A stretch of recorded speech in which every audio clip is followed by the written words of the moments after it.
Halo guys, kalian masih tahu kan kisah Mak Sombret yang viral lantaran nekat mengiring haji naik ojek dari Pekalongan ke Solo yang hingga Rp600.000 itu. Nah, ini aku sudah ketemu langsung dengan pemerintah desa Kulunya, yang mana ini Mak Sombret atau Mbah Sombret atau Lek Sombret ini sedang dibantu untuk proses administrasinya untuk berangkat umroh guys. BTW ada dua lembaga ya yang mau mengumrohkan Mak Sombret ini. Nah, ini nanti masih mau diatur sama pihak desa biar bisa lebih enak lah, dan ini masih proses membuat dokumentasi untuk persyaratan Mak Sombret agar bisa berangkat umroh.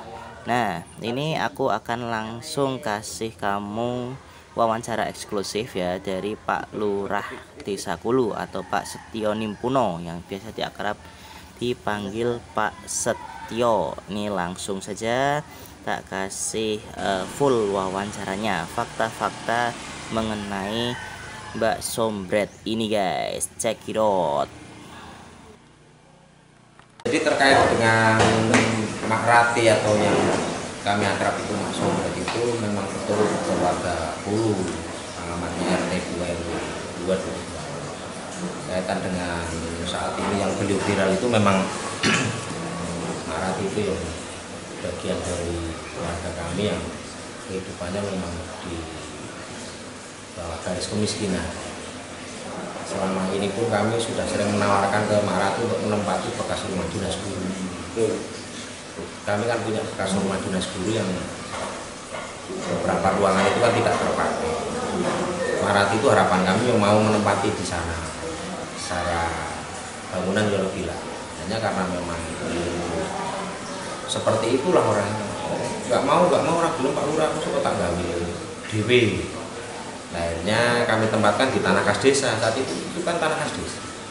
Walaupun bangunan seperti itu juga itu hasil gotong royong dari lingkungan dan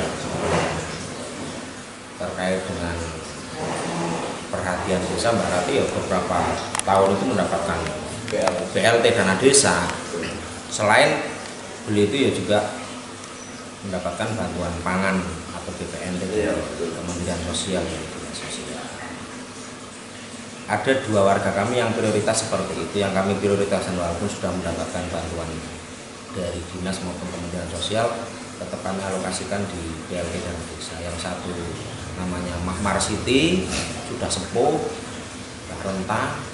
Yang satu Mbak Sombret. Kaitan dengan lingkungan, agak kami luruskan sedikit, lingkungan yang tetap berbagi lah. Terlihat yo listrik juga dari warga, dari tetangga. Air pun kami fasilitasi lewat Pamsi gratis semua ya. Selain dengan kegiatan-kegiatan yang lain, Mbak Rati itu tidak lepas dari konsep-konsep sosial yang ada di lingkungan. Cuman memang jiwa Mbak Rati itu seperti itu. Dia walaupun nuwun sewu lah dengan segala keterbatasan, terutama keterbatasan ekonomi, Mbak Rati itu tidak ingin terlihat bahwa beliau itu tidak layak lah, tidak ingin terlihat seperti itu. Terbukti tahun kemarin Mbak Rati juga ikut korban waktu lebaran haji kemarin. Jadi, mungkin uang dari BLT atau uang dari manapun lah yang kami tidak tahu. Itu beli kambing, kemudian dikorbankan. Itu salah satu yang hebat dari Mak Rati.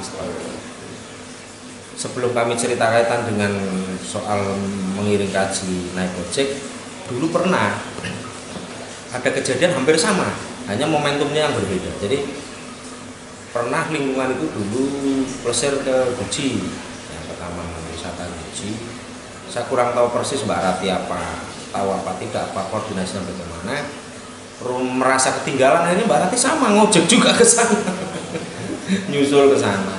Kalau kemarin itu memang beliau diniati dari awal memang ojek. Ini tak luruskan karena setelah saya konfirmasi ke Mbak Rati itu udah pesan ojek dari semalam. Saya kurang tahu mungkin ada tujuan dan maksud apa Mbak Rati seperti itu. Dari semalam itu sudah pesan ojek ke tukang ojek yang rumahnya Tambak Roto atau mana itu. Itu dari semalam sebelum keberangkatan warga yang ngiring. Saya pun tidak tahu. Jadi kondisi tersebut Mbak Rati juga sampai duluan di Solo, sampai dulu, makanya tidak ketemu dengan rombongan kami. Dan alhamdulillah tukang ojeknya itu bagus lah, artinya sepanjang Mbak Rati di sana itu dikawal, kemudian ketemu sama rombongan Pak Lurah Tanjung Sari juga, alhamdulillahnya seperti itu. Waktu itu saya juga langsung konfirmasi ke Pak Lurah Uyun ketika kami diberitahu bahwa ada warga Hulu yang kirim kaji sampai naik ojek dan ketemu Pak Lurah Tanjung Sari. Akhirnya saya langsung telepon ke Pak Uyun, dan memang Pak Uyun ketemu di sana.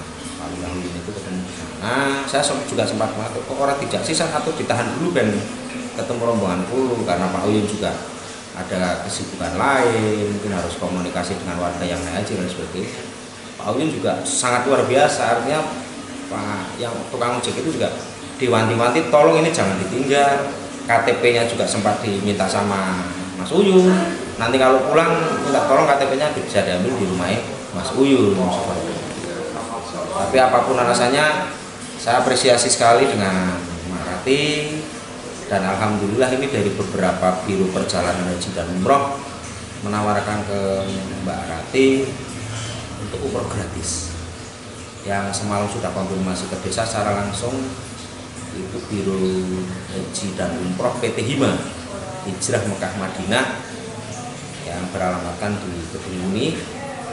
Direkturnya Mbak Haji Indang kalau nggak salah. Itu sudah telepon saya langsung dari Arab Saudi semalam, kebetulan saat ini beliau juga mendampingi kegiatan haji saat ini. Dan saat ini kami proseskan untuk membantu proses kaitan dengan kelengkapan supaya Mbak Rati itu bisa berangkat. Dan insya Allah nanti ya kita tetangga lingkungan pemerintah desa ya bantu semampu kita lah kaitan, entah itu pikiran, tenaga dan yang lain. Ini agak tak luruskan bahwa Mbak Rati itu tidak ditinggal dan tidak mungkin kami lingkungan untuk sekelas Mbak Rati disia-siakan, itu tidak mungkin. Itu saja. Jadi sekali lagi kami luruskan bahwa Mbak Rati itu tidak ditinggal dan tidak dalam rangka jobbis yang penuh seperti keterangan pertama, tidak. Memang saya kurang tahu persis niatnya apa. Ojek, saya juga sempat cari tahu informasi bahwa ojek itu ternyata sama Mbak Rati sudah dipanjeri dari semalam sebelum paginya berangkat tanggal 20. Itu saja. Dan saya minta doanya kepada teman-teman, saudara-saudari semua, supaya Mbak Rati tetap diberikan kesehatan, dan kalau memang nanti realisasi bisa diberangkatkan umroh tetap dalam kondisi sehat, lancar, dan tidak ada halangan suatu apapun. Mudah-mudahan dari apa yang sudah terjadi lah, khusus kaitan dengan saat ini viralnya Mbak Rati Mbak Sombret, menjadikan hikmah untuk kita semua.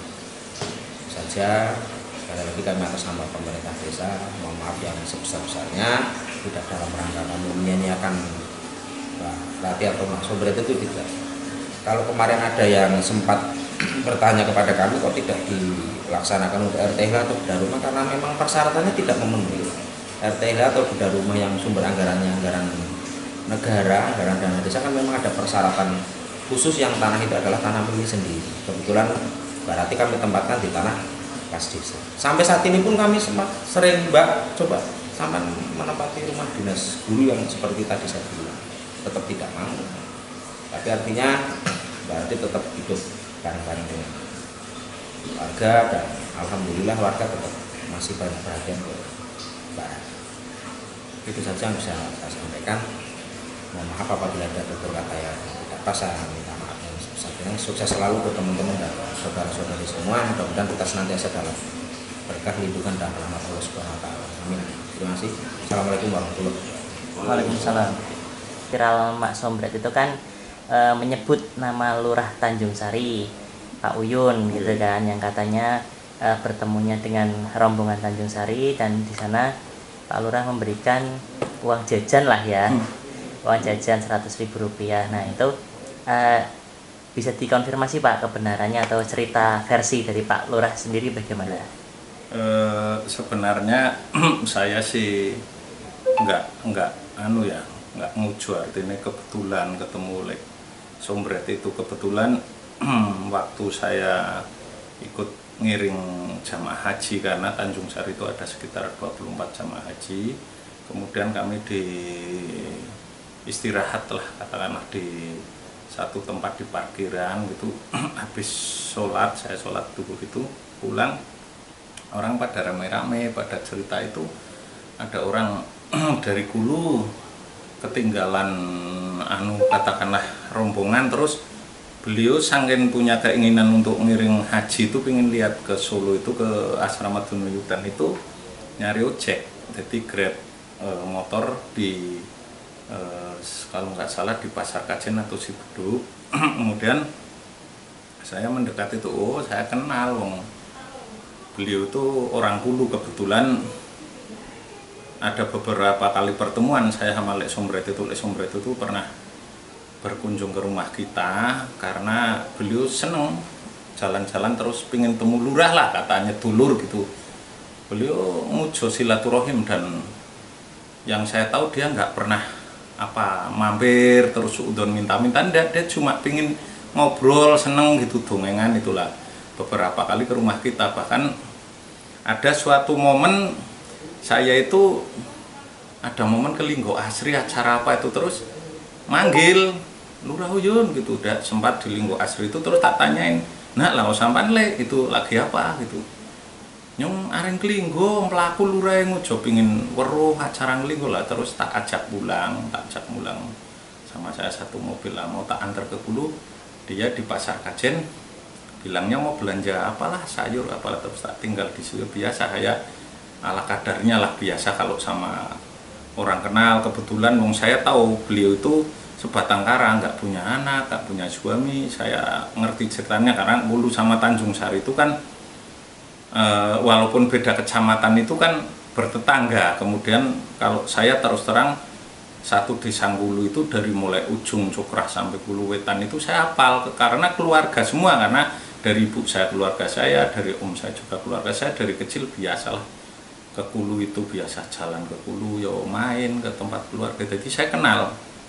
Lah pas itu di asrama Haji Dunuyudan itu saya lihat beliaunya masih nge-es sama makan cilok itulah. Tak tanyain, lek lah kok tekan kene karo sapa, kok ora ono karo rombongan, tak delok kok dhewe kan. Nyong nyusul lurae numpak ojek lah. Kadang Kajen, iya numpak ojek rene yo, lah bayar piro? 600. Dia bilang 600 lah. Akhirnya saya penasaran, ojeknya, Grabnya itu tak panggil. Akhirnya tak panggil, mana ojeknya gini. Akhirnya tak ajak ngobrol. Ternyata saya lihat kok anaknya masih semuda seumuran jenengan itu, terus yo ada jenggotan, terus wajahnya bening kayaknya habis sholat juga. Akhirnya tak tanyain, Mas sampan mana pulangnya?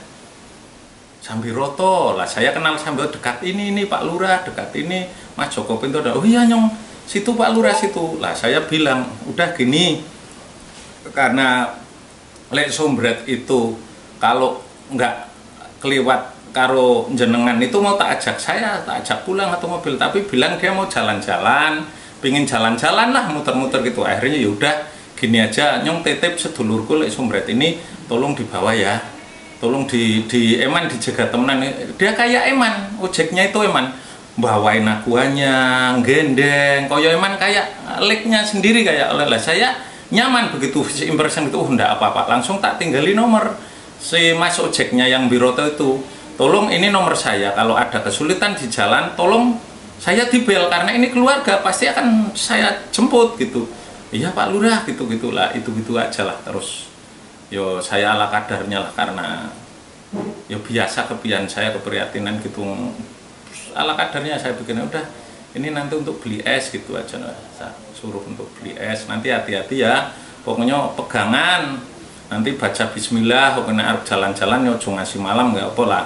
Setelah itu saya ada acara, saya itu mau jenguk salah satu keluarga Tanjung Sari di sini, kebetulan di sebelah balik desa nang Butarong di Binmas itu, kebetulan lagi gerah sakit di Karanganyar. Saya mubeng-mubeng di Karanganyar itu, saya pulang sekitar hampir jam setengah 10 itu, saya sudah membuka ada kabar bahwa sudah pulang jam 8, alhamdulillah selamat. Jadi saya ikut senang juga berkaitan dengan Lek Sombret. Terus terang ini rekan dari pers, dari media, saya jelaskan bahwa Lek Sombret itu kayaknya itu hidup sebatang kara, udah nggak punya keluarga, artinya keluarga pokok kandung yang anak suami itu nggak punya. Kalau keluarga Brempet mungkin masih ada di Kulu atau di Tanjung Mas. Cuma beliau itu orangnya mandiri.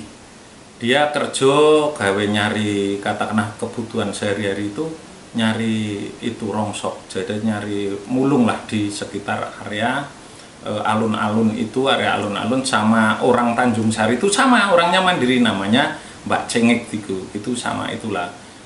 Sepengetahuan saya beliau itu bukan orang yang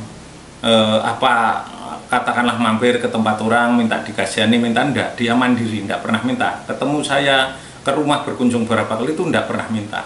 Jadi dia memang mandiri, ya saya ikut yo bangga, ikut bahagia juga, ikut prihatin juga. Moga-moga Lek Sombret ini nanti ada kepedulian dari masyarakat, entah itu orang-orang yang mohon maaf yang rezekinya lebih banyak, lebih punya, atau dari pemerintahan setempat, atau dari siapapun untuk peduli, katakanlah yo membantu Lek Sombret untuk kalau bisa yo naik haji lah, kalau enggak yo umroh. Saya sangat mendukung sekali. Semoga apa yang diperjuangkan Lek Sombret itu benar-benar ada hikmah manfaat yang baik, pelajaran bagi kita semua bahwa seorang Lek Sombret itu pun punya keinginan yang mulia, keinginan yang yang baik, punya iktikat niat yang baik untuk ibadah gitu. Dengan beliau katakanlah modal naik ojek, dengan beliau modal biaya 600, sementara beliau itu hidupnya mohon maaf ya dalam keadaan pasti kurang mampu, itu ya insya Allah lah, apa yang beliau perjuangkan, apa yang dilakukan itu nanti mendapat respon yang baik dari masyarakat umum maupun dari orang-orang yang berkewenangan. Kira-kira dari saya yang bisa saya bantu seperti itu, mas-mas dari Baras. Mohon maaf mungkin kalau ada kata-kata atau penjelasan saya yang kurang pas, itu memang saya seperti itu, kemampuan saya untuk menjelaskan hanya sebatas itu. Kira-kira seperti itu, matur suwun.